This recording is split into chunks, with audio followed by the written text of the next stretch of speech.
Lorsqu'on tape Karim Ouad dans le moteur de recherche du ministère américain de la Justice consacré aux Epstein Files, plus de 500 documents apparaissent.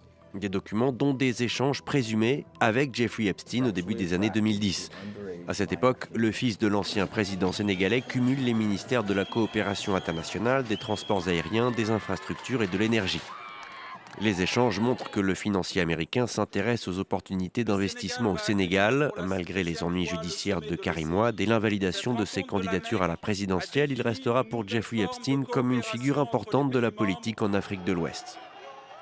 L'ancien président du Zimbabwe, Robert Mugabe, mort en 2019, est lui cité une trentaine de fois dans les documents. Il a notamment été le sujet d'un échange de mails entre le financier américain et l'entrepreneur japonais Joichi Ito, comme l'a révélé la BBC. Des échanges qui montrent que le criminel sexuel voulait approcher le despote africain pour faire des terres fertiles du Zimbabwe un terrain d'exploration et d'expérimentation. Joichi Ito a démissionné en 2019 de son poste de directeur du centre de recherche Media Lab du prestigieux MIT au lendemain de la publication d'une enquête du New Yorker sur ses liens financiers avec Jeffrey Epstein. En ce qui concerne Jacob Zuma, cité près de 90 fois, c'est un échange du 4 mars 2010 qui retient l'attention. Un certain Mark Lloyd, qui se présente comme un ami de Jeffrey Epstein, s'adresse à une femme appelée Vera. On m'a demandé d'aider à organiser un petit dîner demain soir pour le président Jacob Zuma d'Afrique du Sud à l'hôtel Ritz à 19h. Jeffrey m'a suggéré de vous inviter car vous apporteriez sans aucun doute une touche de glamour à cette soirée. La mystérieuse Vera accepte en précisant « Je viens de Russie et je vis à Londres depuis 2 ans. Je suis mannequin depuis 6 ans et j'ai vécu à Paris, New York, Barcelone et au Japon. » La fondation Zuma a fermement démenti tout lien de l'ancien président sud-africain avec Jeffrey Epstein en qualifiant l'interprétation de ces échanges de construction narrative spéculative déguisée en journalisme d'investigation. Il est par ailleurs peu probable que Jeffrey Epstein ait pu être à Londres aux dates en question. Les documents autour de Jeffrey Epstein, milliardaire américain qui s'est suicidé, pédocriminel, 3 millions de nouveaux documents notamment diffusés par le département d'État américain, des documents parfois caviardés, mais il y a des personnalités citées, notamment du continent africain, Guillaume Thibault. Unique réaction officielle pour le moment, celle de la fondation Zuma en Afrique du Sud. Dans un message de 2010 diffusé par la presse locale, Jeffrey Epstein suggère la présence d'un mannequin pour ajouter du glamour lors d'un dîner en l'honneur de Jacob Zuma, alors chef de l'État. Sa fondation a nié tout lien avec Epstein et estime l'affaire désormais close. Les documents diffusés montrent les méthodes et l'influence de l'ex-homme d'affaires au Nigeria, au Kenya comme en Côte d'Ivoire. En 2012, après la crise politique, Epstein écrit à Ehud Barak, l'ancien premier ministre israélien devenu intermédiaire dans la vente d'armes. Avec l'explosion des troubles civils et le désespoir de ceux au pouvoir, n'est-ce pas parfait pour toi ? À terme, un important système de surveillance sera vendu à la Côte d'Ivoire d'Alassane Ouattara. Et Jeffrey Epstein qui rencontre le fils du président ivoirien, sa nièce également, Guillaume ? Nina Keita connaît Epstein depuis 2002. Elle apparaît plus de 300 fois dans les dossiers diffusés par la justice américaine et elle évoque aussi dans un message adressé aux manias américains la détention de Karim Ouad. En janvier 2016, alors que le fils de l'ancien président sénégalais est en effet en prison, Epstein écrit qu'il souhaite intervenir pour son ami. Il affirme avoir personnellement réglé un solde financier et il évoque la volonté d'exercer des pressions diplomatiques sur Macky Sall. Le président sénégalais a gracié Karim Ouad en juin 2016. Merci beaucoup pour toutes ces explications, Guillaume Thibault.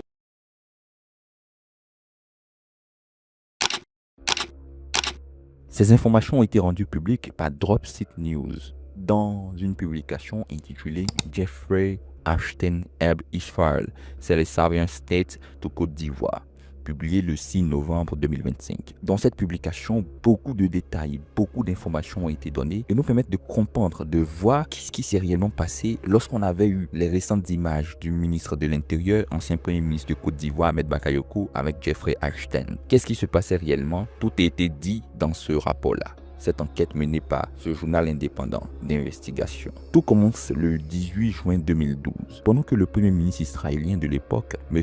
Ehud Barak, rencontrait le président ivoirien, M. Alassane Ouattara à Jérusalem pour discuter coopération sécuritaire. L'inérable Jeffrey Epstein recevait dans son appartement new-yorkais le fils du même dirigeant africain, le fils du président Alassane Ouattara.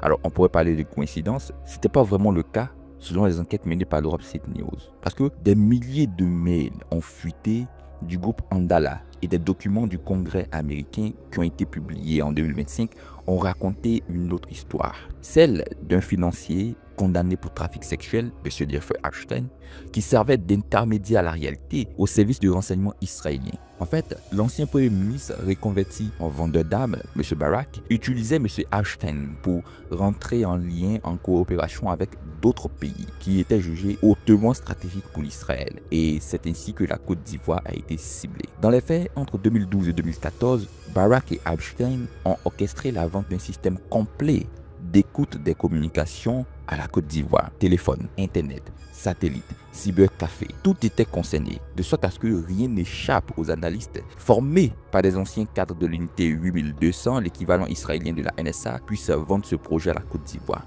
Le projet prévoyait des cibles spéciales pour surveiller les opposants politiques. L'objectif, c'était celui-là, selon le mail. Des années plus tard, le président Alassane Ouattara est toujours à la tête de la Côte d'Ivoire et gère le pays, réussit à avoir toutes les informations parce que, comme on le dit dans le domaine de la sécurité, l'une des choses les plus importantes, c'est l'information. Et avec ce dispositif, le président Alassane Ouattara détient toutes les informations. L'idée ne vient pas de très loin. Ça part d'un mail qu'écrivait M. Epstein à M. Barak en 2012. Il disait « Avec l'explosion de troubles civils et le désespoir de ceux au pouvoir, n'est-ce pas parfait pour toi ?» La réponse du général israélien a été claire. Tu as raison d'une certaine manière, mais pas simple de transformer ça en flux de trésorerie. Transformer l'instabilité à la réalité en profit. Voilà précisément ce qui attirait ces deux personnalités. Le contexte ivoirien semblait donc idéal. Après une guerre civile désastreuse et l'intervention franco-onusienne qui avait chassé le président Laurent Gbagbo en 2011, M. Alassane Ouattara, nouveau président, était dirigeant d'un pays fragmenté. C'est en ce sens qu'en juin 2012, il annonçait avoir déjoué un coup d'État. Donc, il fallait rapidement trouver une situation, un élément qui allait permettre d'assurer la sécurité de la Côte d'Ivoire et lui également sa mandature. C'est ainsi que 5 jours après avoir dénoncé cette tentative de coup d'État, le président Alassane Ouattara atterrit à Jérusalem pour rencontrer Barak et Benjamin Netanyahou, le nouveau premier ministre d'Israël.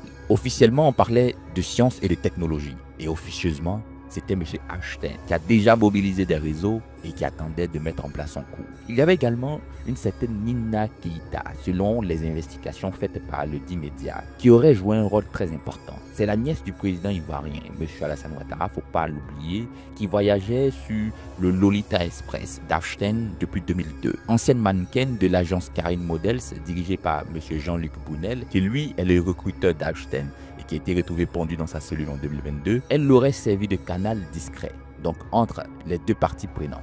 Les calendriers d'Epstein montrent également 3 rencontres avec elle entre 2012 et 2013, toujours synchronisées avec des moments cruciaux, des négociations.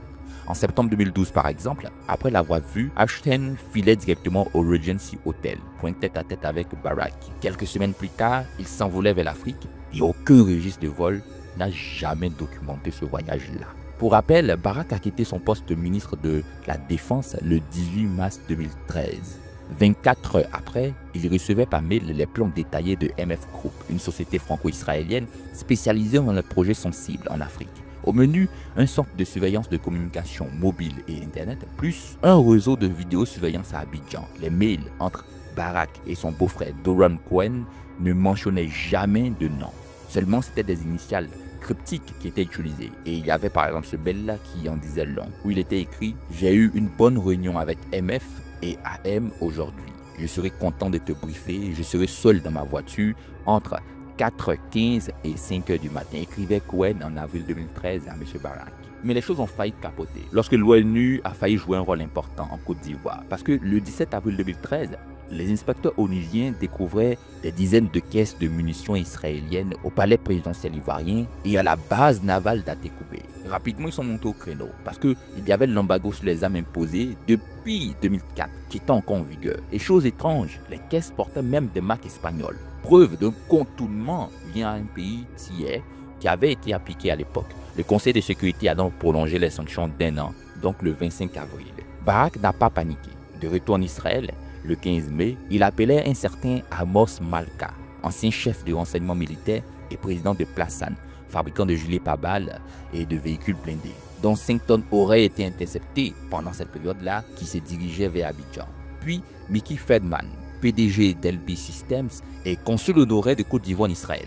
Feldman connaissait bien l'Afrique de l'Ouest. Son entreprise avait vendu des hélicoptères militaires à la Côte d'Ivoire pendant la première guerre civile, orchestrée à partir de 2002, malgré les embargos. Enfin, Barak aurait contacté un certain Sidi Tiemoko Touré, qui à l'époque était directeur de cabinet du président Alassane Ouattara pour organiser une visite à Abidjan en août de la dite année. Avant de partir, Barak demandait à l'entreprise de renseignement privé Ergo un dossier complet, aussi bien sur le président Alassane Ouattara que sur son entourage. Il vous souvient que cette méthode avait été appliquée en 2004 contre le président Laurent Gbagbo et son entourage, où on a retrouvé les dossiers fichés dans les ordinateurs des militaires, des soldats français à l'hôtel Ivoire. Il demandait également un organigramme détaillé des services de défense, de sécurité intérieure, des profils psychologiques des conseillers, la cartographie du pouvoir. Il voulait tout, rien ne devait manquer. Pour la couverture officielle, son gendre lui préparait une proposition fictive de construction d'hôpitaux au Nigeria et en Côte d'Ivoire. C'est ainsi que, du 1er au 3 août 2013, Barak a rencontré le président, son chef d'état-major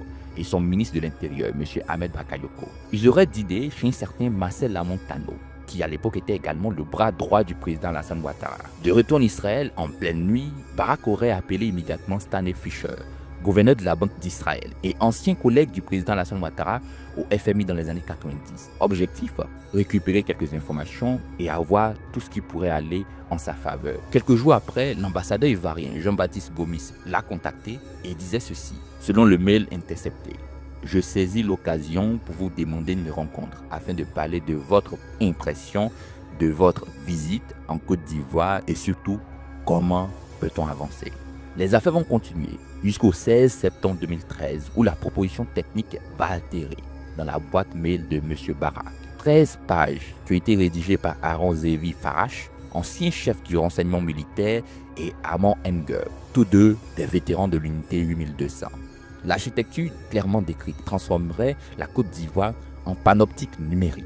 Interception des appels téléphoniques, surveillance satellitaire, écoute des radios tactiques, monitoring des cybercafés. Toutes les données convergeaient vers des serveurs de traitement analysés par des opérateurs formés en Israël, puis synthétisés en rapport pour les dirigeants ivoiriens. Farache et Unger avaient perfectionné ces techniques en Palestine, occupée durant les deux infadas entre 1990 et 2005, donc les deux guerres qui ont eu lieu là-bas. Ils savaient exactement ce qu'ils vendaient. Le document se basait sur l'expérience accumulée pendant le service d'Amon et la mienne dans l'unité, disait Farak à Barak. Et il a aussi rajouté, je crois que cela passe le test d'exportation de savoir-faire. Je pensais qu'ils étaient appropriés de porter cela à ton attention. Même pour du matériel non qualifié, la loi israélienne sur le contrôle de l'exportation de défense exige une licence pour transformer du savoir-faire militaire. Bref, Barak répondait qu'il serait probablement en contact avec le client vers la fin du mois. C'est ainsi que 8 septembre 2013, il s'envolait vers New York pendant la 68e Assemblée Générale de l'ONU où Einstein avait organisé son agenda pour 3 rencontres très importantes. La première, rencontre avec Michael Bloomberg, ça n'a rien à voir avec la Côte d'Ivoire. Rencontre avec l'ambassadeur britannique Peter Mandelson, rien à voir avec la Côte d'Ivoire. Rencontre avec Ariane de Rothschild, rien à voir avec la Côte d'Ivoire. Rencontre avec Joshua Cooper Ramo, conseiller d'Henry Kissinger, rien à voir avec la Côte d'Ivoire. Et c'est là, cette dernière rencontre-là qui est très intéressante. Rencontre avec monsieur Sidi Tiemoko Touré, le directeur de cabinet du président Alassane Ouattara. C'est là que les choses se sont totalement, pas effectivement décantées. Einstein a envoyé à Barak l'adresse mail personnelle de M. Sidiki Touré. Il disait dans ce mail, chef d'état-major de Ouattara, il arrive demain. Essaie de coordonner, je suis flexible. Si tu décides que tu as le temps. Barak lui donnait rendez-vous donc le lendemain matin pour un café chez lui. Les mails étaient entassés sur Teaser ensuite pendant plusieurs mois. Mais les calendriers d'Einstein montraient une nouvelle rencontre avec Nina Keïta, la nièce du président Ouattara, le 7 novembre 2013. Jour exact où les casques bleus lançaient avec les forces ivoiriennes une opération conjointe pour démanteler les milices armées et les barrages illégaux. 2 semaines après, le Conseil de sécurité de l'ONU examinait l'assouplissement des sanctions et en mars 2014, le journal israélien Calcalist publiait une brève information sur les négociations ivoiriennes, louant le flair commercial de Barak. L'intéressé, M. Barak, démentait mollement. Ce sont des conversations privées et le public n'y a pas d'intérêt, disait-il. Les affaires vont continuer et le 10 avril 2014, la Côte d'Ivoire de son côté va commencer à s'apprêter à recevoir la technologie, pour pas dire l'installer effectivement. En ce sens, le président Alassane Ouattara va dissoudre l'Agence nationale de la stratégie et de l'intelligence, l'ANSSI, et transférer ses compétences, ses moyens, ses pouvoirs vers un nouvel organigramme, la Coordination nationale du renseignement, la CNR. C'est là que tout commence à la réalité. 4 jours après ces événements, le groupe d'experts de l'ONU recommandait au Conseil de sécurité de la dite organisation, donc de l'ONU, d'assouplir l'embargo et de lever l'interdiction sur les exportations de diamants vieilles de plusieurs décennies. Le matériel non létal pour le maintien de l'ordre ne nécessitait plus de notification au comité des sanctions. Ainsi, la femme de Barack écrivait directement à l'ambassadeur Gomis pour organiser une réunion. L'embargo étant officiellement levé le 29 avril 2014. Quand Gomis revenait d'Abidjan en mai, Nili Barak, la femme de M. Barak, l'invitait à la J Tower de Tel Aviv pour une rencontre avec son mari et Dani Yatom, ancien directeur du Mossad. Le mail de M. Gomis était en majuscule lorsqu'il répondait. Il disait « J'étais en Côte d'Ivoire la semaine dernière et ai eu la chance de parler au président. Il est prêt à parler au premier ministre Ehud Barak, pas à quelqu'un d'autre. » Barak écrivait à sa femme, dit juste à Dani que suite à leur demande, je rencontrerai d'abord seul, puis organiserai une réunion trilatérale. Barak et Gomis se voyaient l'après-midi du 29 mai 2014. L'ambassadeur Gomis envoyait ensuite un mot de remerciement. Il disait « Erev Tov, bon après-midi. Je voudrais remercier votre mari pour la belle rencontre que nous avons eue hier. Je ferai rapport au président. Merci encore pour votre patience. » 2 semaines après, le 13 juin 2014, Avigdor Lieberman, ministre israélien des Affaires étrangères, a atterri à Abidjan avec une délégation de plus de 50 hommes d'affaires pour signer l'accord de défense et de sécurité intérieure. Les montants n'ont jamais été rendus publics, mais ce jour-là, Israël obtenait un accès officiel à l'appareil sécuritaire d'un pays hautement stratégique pour lui, en Afrique de l'Ouest surtout, la Côte d'Ivoire. Le 17 août 2014, Doron Cohen écrivait à Barak « J'ai rencontré l'homme qui a de l'argent à la banque en Afrique. Offre très intéressante et très généreuse, parlons-en. » Cette fois, même Barak aurait été perdu parce qu'on se demande qui est cet homme qui a de l'argent en Afrique de l'Ouest. Et il a répondu « Appelle-moi sur le portable pour expliquer. » La Côte d'Ivoire n'était qu'un début. Dans toute cette affaire, il y a un certain Amos Malta, très proche de tous ces événements, qui a été contacté par les journalistes du média, qui lui disait, en jurant, n'avoir jamais travaillé avec M. Barak depuis sa retraite en 2002. Documente le rappel du 15 mai 2013. Michel Farjon de MF Group reconnaît que les documents sur la Côte d'Ivoire proviennent bien de son entreprise, mais ni tout lien avec Cohen ou Ashton. Il disait pas de coopération avec Barak, Cohen, Ashton, pas d'accord avec la Côte d'Ivoire, ni aucune coopération.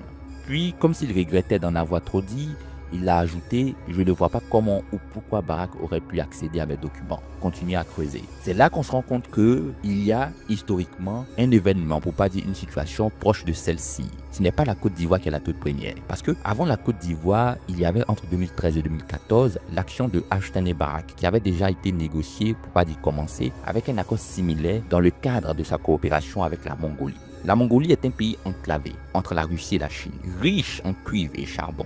Lawrence Summers, ancien secrétaire du Trésor américain et président de l'université d'Harvard, participait au conseil consultatif proposé par le duo.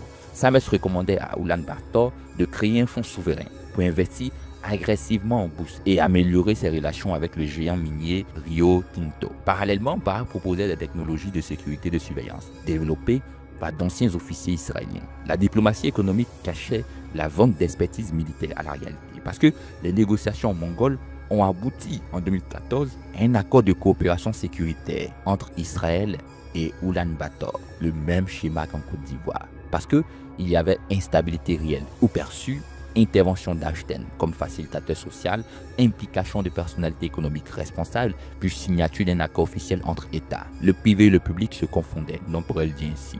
C'est donc au regard de tous ces événements qu'on pourrait dire que le président Alassane Ouattara, ayant misé sur ce facteur, a réussi, pour pas dire est toujours à la tête de la Côte d'Ivoire, après beaucoup de situations qui auraient pu l'empêcher d'être à la tête du dit pays. Il y a aussi un autre facteur qui est très intéressant, celui de sa nièce. Nina Keïta, l'ancienne mannequin, a été nommée en 2019 directrice générale adjointe du port autonome d'Abidjan. Et c'est là qu'on s'interroge réellement à ce qui se passe avec le cas ivoirien. Quel est l'intérêt derrière la Côte d'Ivoire? En fait, le cas ivoirien s'inscrit dans une stratégie israélienne plus vaste. Depuis les années 2000, l'État hébreu exporte massivement des technologies de surveillance. D'abord, testées, ça c'est très important de le signifier, en Cisjordanie et à Gaza. Le pitch commercial est simple. Combat, proven, valider au combat. Ce qui fonctionne contre les Palestiniens fonctionnera contre vos opposants. C'est la stratégie qui est là. Ainsi, NCO Group et son logiciel espion Pegasus incarnaient cette industrie-là, pour pas dire incarnent cette industrie-là. Le Ghana a acheté Pegasus entre 5,5 et 8 millions de dollars en 2015 via un contrat dit opaque. Le Maroc, l'Arabie Saoudite, les Émirats Arabes Unis, le Bahreïn, le Rwanda, plein de pays l'ont acheté. Pegasus a donc permis à plusieurs pays de se protéger et de faire en sorte qu'aucune agression et même événement ne puisse atteindre le pouvoir du président en place. Donc, assurer d'abord sa sécurité, mais faire en sorte que rien ne soit hors de contrôle. Ce qui nous intéresse désormais, c'est le cas Ashton. Qui est-il à la réalité? Il est aujourd'hui décrit comme un prédateur sexuel. Mais il n'est pas que cela. Il est aussi financier américain. Les milliers de pages publiées par le Congrès américain révélaient un homme qui servait d'interface entre les services de renseignement israéliens et les élites occidentales. Ainsi, Ghislaine Maxwell, sa complice emprisonnée depuis 2021, a elle-même déclaré lors d'une déposition au ministère de la Justice en juillet 2025 qu'Ashton travaillait avec et pour des seigneurs de guerre africains. Elle affirmait qu'il lui avait montré des photographies avec des chefs de guerre sans préciser les pays ni les circonstances. Cette déclaration éclaire différemment les voyages d'Ashton en Afrique. En octobre 2012, il instructionnait son assistante d'organiser un changement d'avion à Londres avant de s'envoler vers la Côte d'Ivoire, l'Angola et le Sénégal. Aucun registre de vol ne documente ce périple. Que faisait-il exactement? Qui rencontrait-il? Les documents sont restés muets. Mais 2 semaines après son retour, le ministre ivoirien à l'époque de l'Intérieur, M. Ahmed Bakayoko, était à Tel Aviv, en Israël, pour discuter d'un accord bilatéral sur le renseignement et la cybercriminalité. Coïncidence? Ou tout était prévu? C'est là qu'on s'intéresse au passage entre 2013 et 2017 de Barack, qui a visité les résidences, pour pas dire la maison à New York d'Ashton, à plusieurs reprises, sur ce qui aurait pu être dit. Les deux hommes se voyaient mensuellement pendant presque un an, à partir de décembre 2015, soit 7 ans après la condamnation d'Ashton pour sollicitation de prostitution juvénile, ce qui est dit officiellement. Mais l'objectif pendant toutes ces rencontres, c'était de mettre en place le profil du pays à qui l'on va vendre, l'objectif surtout, parce que le cas de la Côte d'Ivoire est particulier. La Côte d'Ivoire est un pays qui avait besoin de sécurité. Donc à l'époque, il fallait donc proposer. Mais aussi, la Côte d'Ivoire abrite une bonne partie de Libanais. Les Libanais qui sont perçus comme étant les ennemis directs d'Israël. Donc développer cet élément de sécurité en Côte d'Ivoire serait aussi garder un œil très important sur les Libanais, mais faire en sorte que cette communauté ne puisse jamais faire quelque chose qui sera hors de contrôle d'Israël. Parce que tout est contrôlé, appel, message, tout est sous contrôle. Voici donc ce qu'il faut comprendre des recherches qui ont été faites par Dropseed News sur cette affaire-là. Les liens sont en description en source, vous pouvez les consulter. Et au-delà de cela, on attend encore d'avoir plus d'informations suite à tous ces événements qu'on sait déjà pour poursuivre et chercher à comprendre la quintessence de la présence d'Ashton en Côte d'Ivoire.